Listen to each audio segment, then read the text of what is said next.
कि psychiatric problem थी, bipolar issues हैं उसके साथ, मुझे लगता है वो पहलू भी देखना पड़ेगा। और बीजेपी तो वो पार्टी है जो बात को न जाने कितना खींच देती है।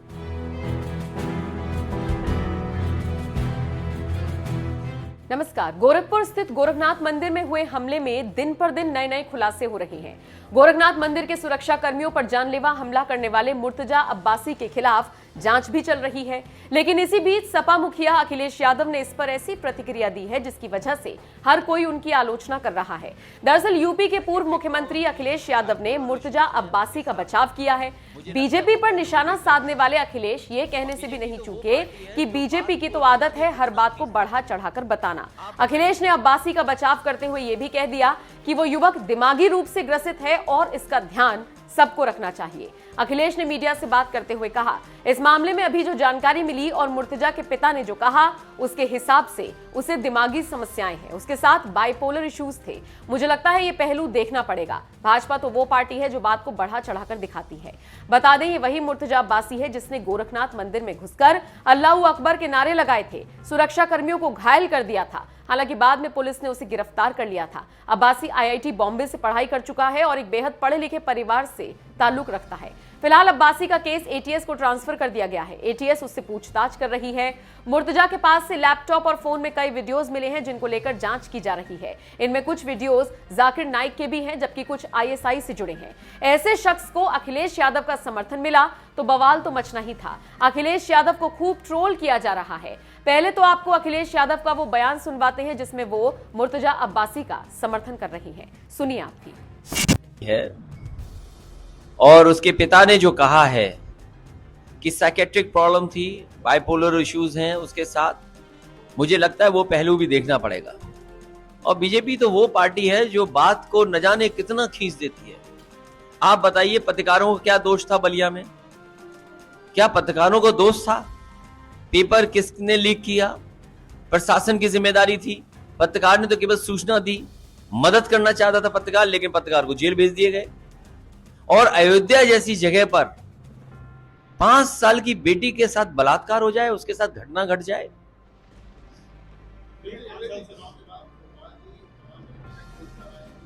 उन बातों के लिए आपको समय नहीं व्यर्थ करना चाहिए।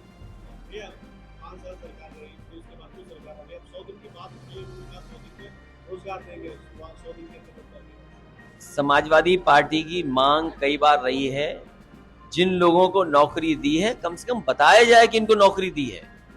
अगर 5 लाख का दावा है तो कम से कम कन्नौज में बताया जाए कि 5 लाख में कन्नौज के लोगों को इतनी नौकरी मिली है, फरक्काबाद के लोगों को इतनी मिली है, सहारनपुर के लोगों को इतनी मिली है, चित्रकूट के लोगों को इतनी मिली है, झांसी के लोगों को इतनी मिले। कम से कम जानकारी तो दे सरकार। और अगर जानकारी सरकार नहीं दे रही है तो आंकड़ों से खिलवाड़ कर रही है। बहुत बहुत धन्यवाद। ये चुनाव में जिस समय मुझे अपनी बात रखने का मौका मिल रहा था, पूरे चुनाव में ये बात कही गई कि जैसे ही चुनाव खत्म होगा पेट्रोल डीजल से लेकर के सब महंगाई बढ़ेगी। सवाल महंगाई का तो है ही है, लेकिन जिस तरीके से बेरोजगारी बढ़ रही है, हमारा यूथ, हमारा नौजवान, उसका भविष्य अंधकार में दिखाई दे रहा है। यह कंटिन्यूटी की सरकार है, ऐसी सरकार नहीं है कि जो कोई नई सरकार बन गई हो। यह सरकार वही है जो पहले सरकार थी। कम से कम नौजवानों को रोजगार और नौजवानों को नौकरी कब सरकार देगी? पूरा नौजवान भटक रहा है। अच्छी पढ़ाई करने के बाद, अच्छी डिग्री हासिल करने के बाद अभी भी घर बैठा है, अपने घर परिवार के बीच में बैठा है, उसे नौकरी रोजगार नहीं मिल रहा है।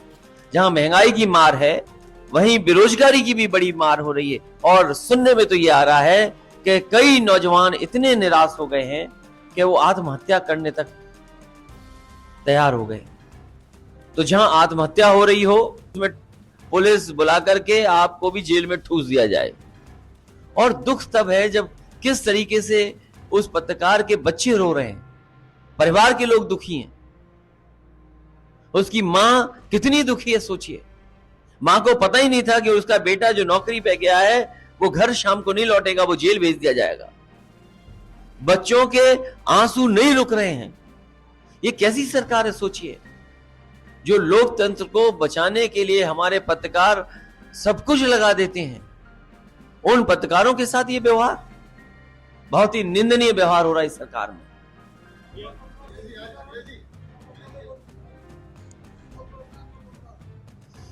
अब आप भी लड़िए, हम भी लड़ेंगे, आपका साथ देंगे हम। मुझे खुशी है कि उन्होंने लाल टोपी नहीं पहनी, लेकिन लाल टोपी की जगह कोई और टोपी पहन ली उन्होंने। जो लोग टोपी को बुरा भला कहते थे, आखिरकार क्या परिवर्तन आ गया कि खुद टोपी पहननी पड़ गई उनको। लेकिन केवल टोपी पहनना नहीं, सिद्धांत पे खड़े रहना कैसे करेंगे? भारतीय जनता पार्टी के लोग कम से कम उस सिद्धांत पे कैसे खड़े होंगे कि लोकतंत्र बचाने के लिए समाजवादियों ने लाल टोपी पहनी। समीक्षा होगी, कार्यकर्ता जो कहना चाहेगा वो कहेगा, और जो कमियां होंगी उसको दूर करेंगे। कन्नौज वैसे भी बहुत पुरानी राजधानी रही है, सम्राट हर्षवर्धन के जमाने में राजधानी रही है। कन्नौज अलग नहीं हुआ, कन्नौज समाजवादियों के साथ रहेगा।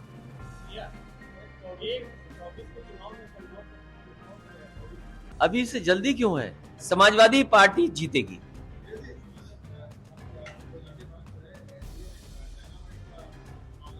किस चीज का?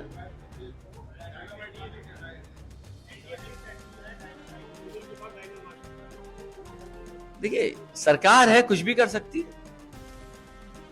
अगर डायनामाइट है, इससे पहले पहली बार नहीं डायनामाइट चल रहा है, इससे पूर्व में भी एक सरकार ने डायनामाइट लगा करके बिल्डिंग और स्टेडियम तोड़े थे, लेकिन जनता ने उस बार सरकार को ही खत्म कर दिया। ये कोई ऐसा बहुमत नहीं है, और ऐसे बहुमत इस देश की जनता ने बहुत बार देखे हैं।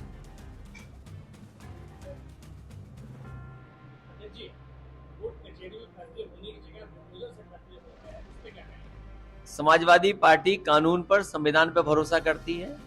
भारतीय जनता पार्टी संविधान पर भरोसा नहीं करती। महंगाई बढ़ेगी, बेरोजगारी बढ़ेगी, ये बड़े सवाल है जिसका जवाब भारतीय जनता पार्टी को देना चाहिए। तो देखा आपने कैसे मुर्तजा का बचाव कर रहे हैं अखिलेश यादव। हालांकि इस पर वो जमकर ट्रोल भी हो रही हैं। यूजर्स कह रहे हैं कि अखिलेश ने अपने पिता की तरह बयान दिया है। एक यूजर ने लिखा, इट्स टोटी वर्जन ऑफ लड़के हैं, गलती हो जाती है, बिल्कुल बाप पर गया है। बहरहाल आपका अखिलेश के इस बयान पर क्या कुछ कहना है? कि आपको लगता है कि बीजेपी का विरोध करते करते अखिलेश यादव ने वाकई गलत बयान दे दिया है? आपका जो भी मानना हो कमेंट करके जरूर बताएं।